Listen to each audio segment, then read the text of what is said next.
Bonjour camarades. Nous voici donc à l'aube d'un 5e 1er mai de crise.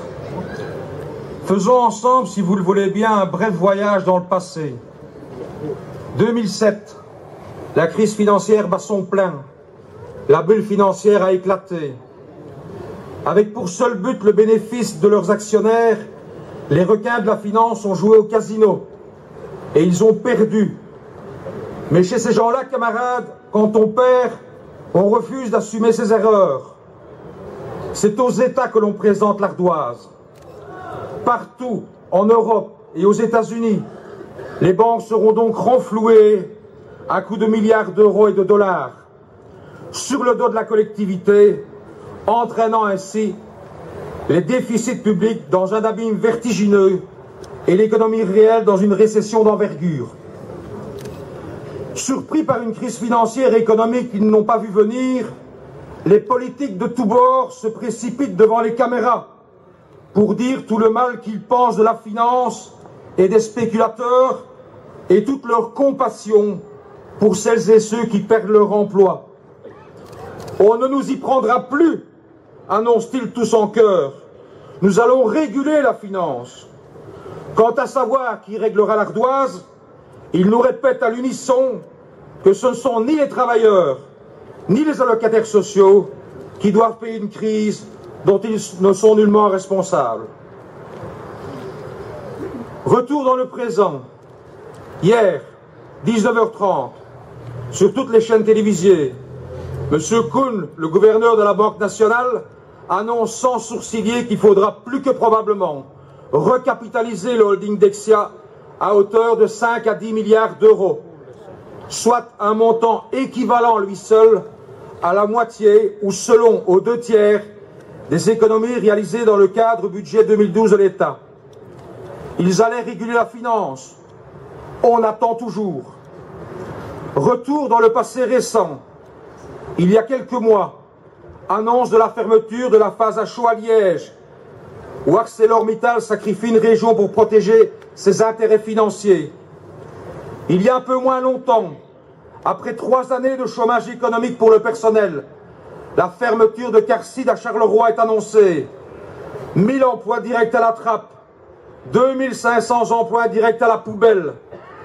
Il y a quelques jours à peine, fermeture annoncée d'Élu à Fleurus. Plusieurs centaines d'emplois au pilon.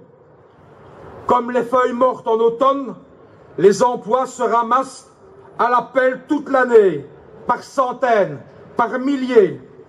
Et tout cela en vous évitant la litanie des emplois perdus dans d'autres entreprises, à Charleroi, en Wallonie, à Bruxelles et en Flandre. À la question qui renflouera le holding Dexia, la réponse est évidente. Les finances publiques. À la question qui paiera la note de la récession économique et de la dette publique, la réponse est aussi évidente. Le monde du travail. Vous avez dit compassion. Combien de temps allons-nous encore, camarades, nous laisser tondre la laine sur le dos? Quel est le déclic dont nous avons besoin pour que la peur change de camp et qu'un monde patronal sans morale qui encaisse bon an mal an 15 milliards d'euros d'aide publique et ne nous restitue aucun emploi, mais au contraire nous enlève le peu de ceux que nous avons, et à une droite arrogante et décomplexée qui va jusqu'à tenter de nous voler notre 1er mai en divisant travailleurs et allocataires sociaux, nous y opposons un message clair et fort: débarrassez le plancher.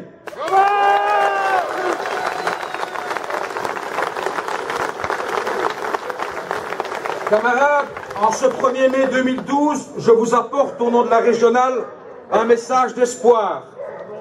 Vous avez sur cette tribune à mes côtés les responsables syndicaux de toutes nos centrales professionnelles, déterminés unanimement à mener cette bataille contre le capitalisme et ses griots.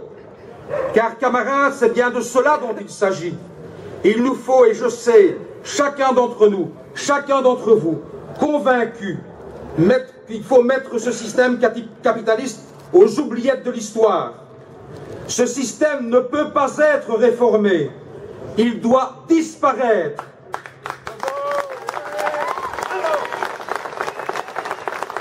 Mais se contenter de l'affirmer du haut de cette tribune ne suffit pas. Faut-il encore nous en donner les moyens et le relais politique pour concrétiser notre objectif? Camarades, j'ai appris comme vous à l'école que l'on ne maîtrise son présent et son futur que si l'on connaît son passé. Voyez-vous, j'aime l'histoire. Et l'histoire de ce pays nous apprend que nous sommes en crise depuis 1975 et que le monde du travail, durement touché par les crises successives depuis lors, a toujours fait les frais d'un jeu de dupes. Mais tenons-nous-en aux 20 dernières années. De réforme de l'enseignement durement payé par les enseignants au plan global, de plan global en pacte des générations, de pacte des générations en contrôle de la disponibilité des chômeurs, de contrôle de la disponibilité des chômeurs en mesure du budget 2012, et j'en oublie bien d'autres certainement, les fruits du combat de nos anciens nous ont progressivement été enlevés. Certes, ce serait une faute grave, et je m'en abstiendrai donc de vous faire croire que seuls les errements du Parti socialiste sont à l'origine de cette situation. Nous le savons parce que nous sommes des spectateurs de la vie politique. Le PS a dû composer avec d'autres forces qui ne sont pas du tout acquises. Mais il n'empêche, de réforme de l'enseignement en plan global, de plan global en contrôle, en pacte des générations, pardon, de pacte des générations en contrôle de la disponibilité des chômeurs, nous avions clairement averti le PS que cela suffisait. Je me souviens d'un courrier envoyé à Jean-Claude Van Coenberg, lui faisant état de notre colère consécutive à la mise en place du contrôle à la disponibilité des chômeurs. Nous avons reçu en retour une lettre pleine de dédain et de mépris. Je me souviens, comme si c'était hier, des déclarations du même Jean-Claude Van Coenberg, alors ministre-président de la région Wallonne, en plein conflit plein texte fin 2004, début 2005, dans lesquels il affirmait, visant les organisations syndicales et la FGTB en particulier, que cette lutte de nos camarades pour leur emploi faisait tache noire sur la carte de la Wallonie. Certes, je me répète, on nous rétorquera qu'en Belgique, le paysage politique oblige à composer. Je répondrai simplement qu'à force de composer, on se décompose, on se dilue.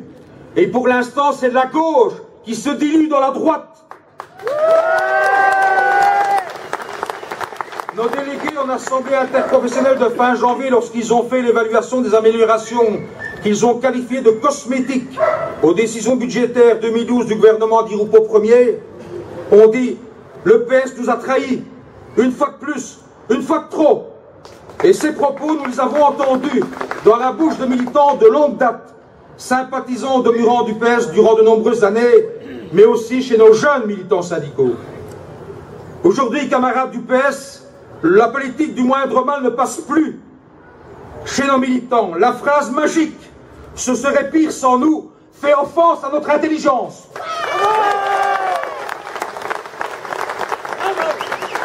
C'est pourquoi nous lançons solennellement de cette tribune, sans être sous l'emprise de la colère, mais au contraire, après mûre réflexion dans nos instances, un appel à un rassemblement à gauche du PS et d'Écolo. Oui, l'exemple du Front de gauche en France nous a inspirés. Oui, il a apporté à nos militants une extraordinaire bouffée d'espoir. Oui, nous nous reconnaissons dans l'essentiel du programme défendu par Mélenchon. Il n'en est pas pour autant vrai que nous souhaitons appliquer un copier-coller en Belgique. Nos inquiétudes vont d'ailleurs à son soutien à la formation fraîchement sortie des élucubrations d'un Bernard Westphal qui divise la gauche un peu plus encore, et tout cela sans aucune base anticapitaliste, mais qui rassure surtout son ego surdimensionné. Ce que nous lançons comme appel, c'est un appel à rassembler à gauche du PS et d'Écolo. Il y a là des forces vives, actives, militantes et anticapitalistes, porteuses d'espoir pour le monde du travail. Je sais que cela ne sera pas chose facile, mais si chacun peut faire un pas vers l'autre, PTB, LCR, PSL, PC, gauche chrétienne peut-être, gauche du PS et d'Écolo s'il en reste, sûrement, nous pouvons certainement, nous l'appelons de toutes nos forces, renouer avec l'espoir pour le monde du travail.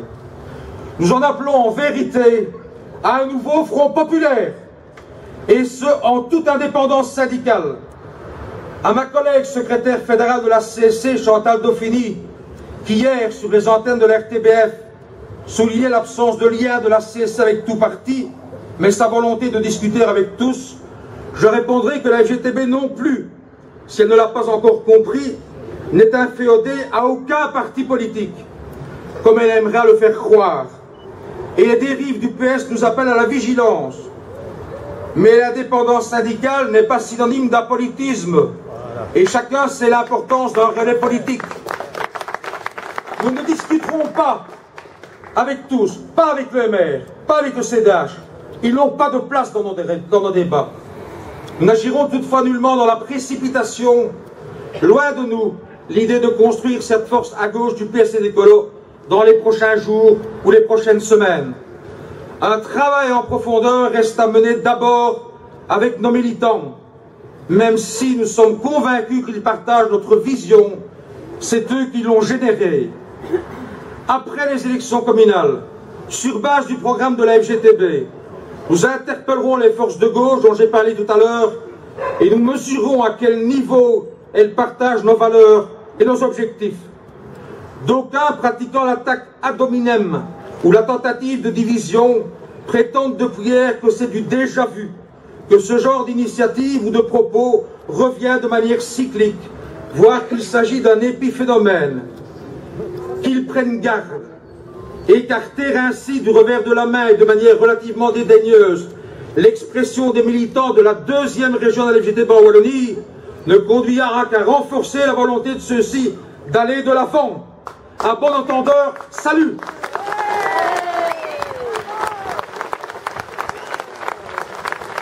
Et pour être clair, s'il faut que je dise ce que nous pensons des mesures du budget 2012 concoctées par le gouvernement d'Irupo Ier, je vais le faire.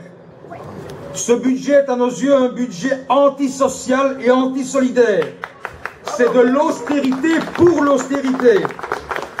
Je ne vais pas ici reprendre chacune des mesures qui touchent le monde du travail, actifs et inactifs, travailleurs du privé et des secteurs publics, ceux-ci d'ailleurs souvent aussi la cible des fourches codines du politiquement correct, dès lors qu'on laisse capital et grosses fortunes tranquilles. J'en épinglerai 3 dans 2 domaines différents. La dégressivité des allocations de chômage qui entrera en vigueur en novembre 2012 conduira l'ensemble des chômeurs sous le seuil de pauvreté. C'est une évidence. Quant à la suppression pure et simple de l'allocation d'insertion aux jeunes admis sur base des études le 1er janvier 2015, elle conduira à la porte des CPS pour celles et ceux qui oseront la franchir, 27 000 jeunes belges, dont 21 000 francophones. C'est une fin de droit organisée.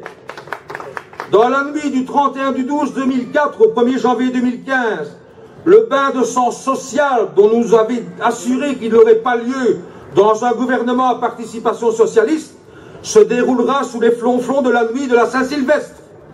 À tous les militants, je lance un appel.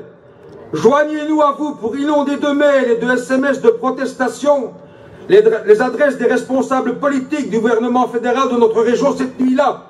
S'ils font la fête, qu'ils sachent au moins pourquoi ils se réveilleront le 1er janvier 2015 avec la gueule de bois.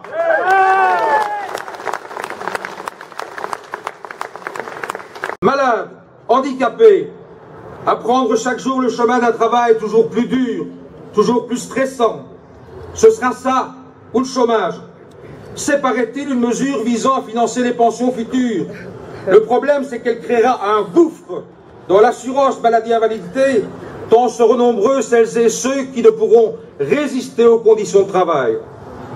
Bon sang, qui sont donc ces hommes, et en sont-ils d'ailleurs, pour envoyer leurs enfants au CPS et leurs parents au cimetière? Pour les jeunes bénéficiaires d'allocations d'insertion, on nous avait promis la possibilité d'une réglementation chômage assouplie, assurant en cas de travail une admissibilité plus rapide sur base de ces prestations de travail. Il pouvait ainsi passer plus facilement d'une allocation d'insertion à une allocation de chômage. Ceci aurait peut-être sauvé des camarades sans emploi. Bassesse de l'histoire, ce qui nous avait été promis ne nous a pas été donné, une fois de plus. D'aucuns s'étonneront de la dureté de mon discours, principalement tourné vers le PS et vers Écolo. Les autres, nous savons que nous n'avons plus rien à attendre depuis longtemps. Nous connaissons nos adversaires historiques. La charge est rude, certes, mais elle est à la hauteur de l'agression que nos affiliés subie. Dire que le PS est un parti de droite, vous ne m'aurez pas ce jeu-là. C'est un parti social, démocrate, réformiste, aujourd'hui plus qu'hier, emporté dans la tourmente des dictateurs européens auxquels il se soumet avec une certaine docilité. Le gouvernement Di Rupo a signé le traité budgétaire, la Golden Rule ou règle d'or, imposant au pays contre la volonté des peuples des sacrifices immenses pour les années à venir, est à nos portes. Changement de régime, aime dire quelqu'un de mes camarades. L'Europe gouverne avec la complicité des partis socialistes. Les travailleurs trinquent, les États sont bypassés ou complices.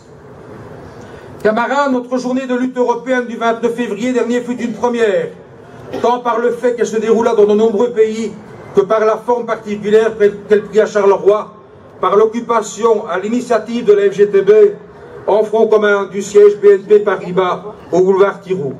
Une première.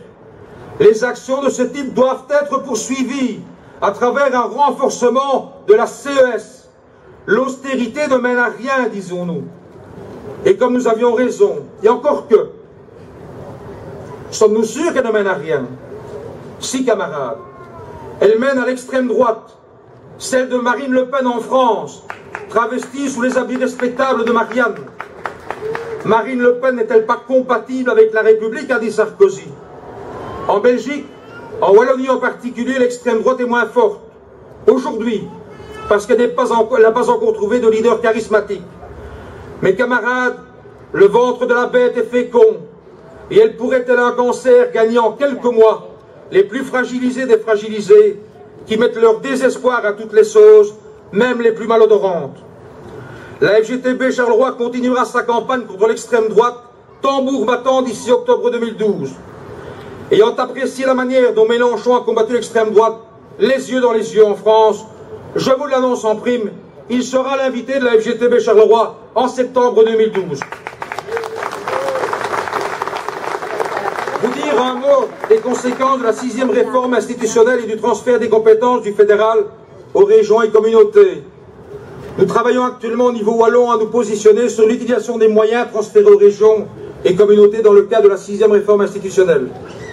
Camarades, disons-le haut et clair, les Carolos de la FGTB n'ont jamais été des régionalistes convaincus.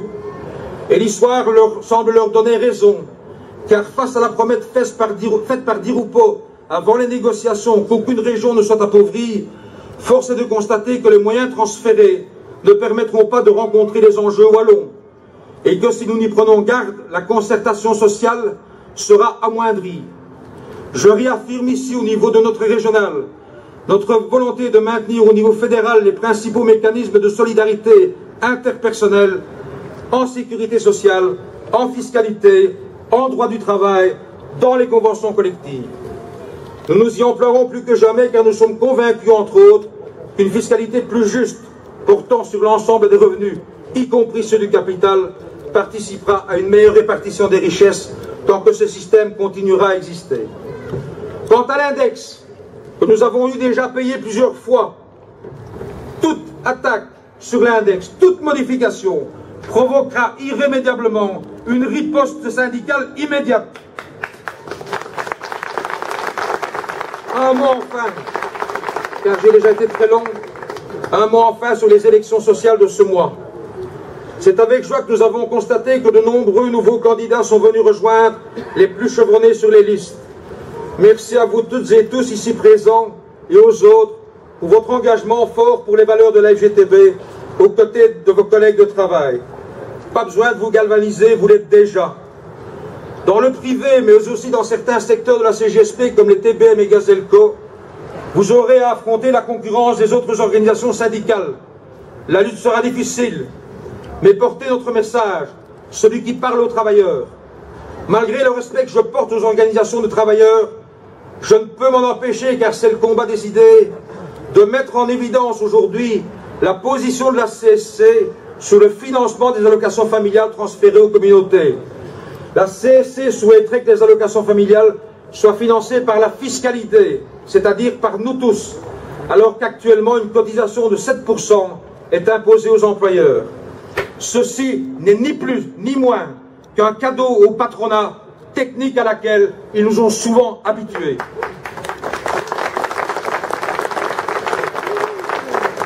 Enfin, pour paraphraser mon ami Victor Martin, je dirais « camarade » est un beau mot, contenant un triple A.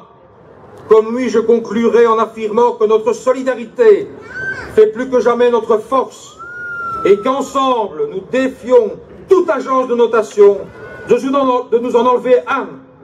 Camarades, bonne fête du 1er mai, bonne fête du travail, tous unis dans un combat de résistance, mais aussi de lutte pour l'obtention de nouvelles conquêtes. Vive la SGTB!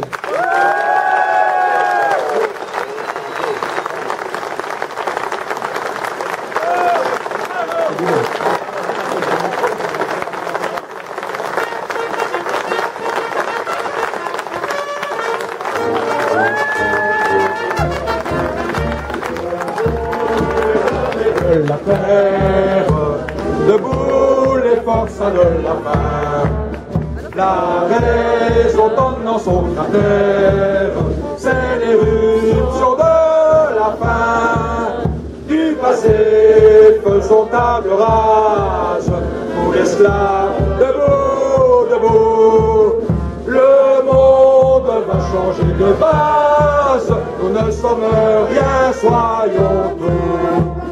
C'est la lutte finale, pour nous et demain, l'internationale sera le genre humain. C'est la lutte finale, pour nous et demain, l'internationale sera le genre humain.